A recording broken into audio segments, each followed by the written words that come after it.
Thank you. Tina, you get to take the next question. Give us three specifics of your plan to secure the border and stop illegal immigration. Well, I think what we can look at and see is what has happened. Now, clearly everybody agrees that Washington has failed on this issue.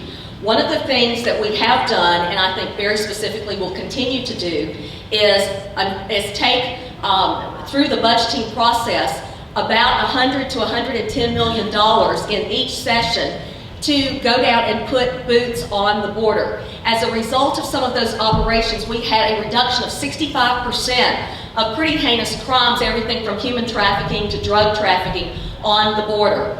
I think one of the other things that we will continue to do is work very closely with local law enforcement officials, the sheriffs along the border, the people along the border, because they see what is going on and equip them with technology, equip them with the things they need. I also think, and Governor Perry has already done this, is actually called for the National Guard to be posted on the border. Now, we have not gotten complete answers, obviously, from Washington on both that, as well as new helicopters to go down there and report in. But I will say this with regard to the border issues, is when Washington fails, we have to step up. And as a result of these operations, it has led to the deportation of over 42,000 illegal aliens in the last couple of years. I think Governor Perry will continue to do that. And by the way, he was just endorsed by the founder of the Minutemen, Jim Gilchrist. And so I think, quite frankly, people see that we are working very hard. We need Washington to actually step up and do one of the things that they should be doing, which is providing national security for us. But as when Washington fails, Texans will step up and do the job. Thank you. Thank you, Tina. Debra? The cornerstone of this campaign has been about understanding policies that protect freedom and those that destroy it. And I have made a case all across Texas that it is private property ownership that is an essential ingredient of freedom.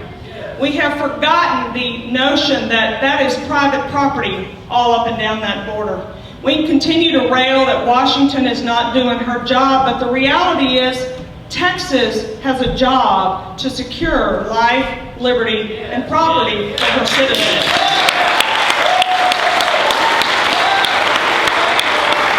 And I'm not sure why the governor is waiting to deploy the National Guard. He's the commander-in-chief over the Texas military force.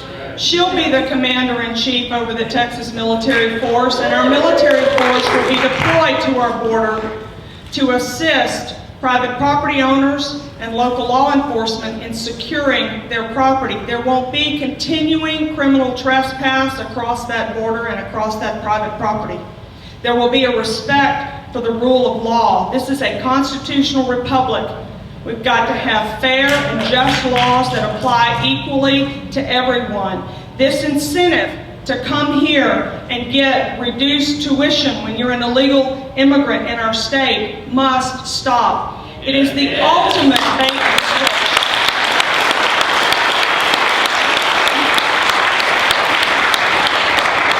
When I walked off the stage of that second debate, some on my team said, Texas is not verifying. It's worse than that. Not only are we not verifying that those getting the reduced tuition are applying for citizenship under federal law, they're precluded, barred for life from ever becoming a U.S. citizen if they've been in our state, in our country for 3 years. We require them to be here for 3 years to get that discounted tuition. That is atrocious behavior from the state.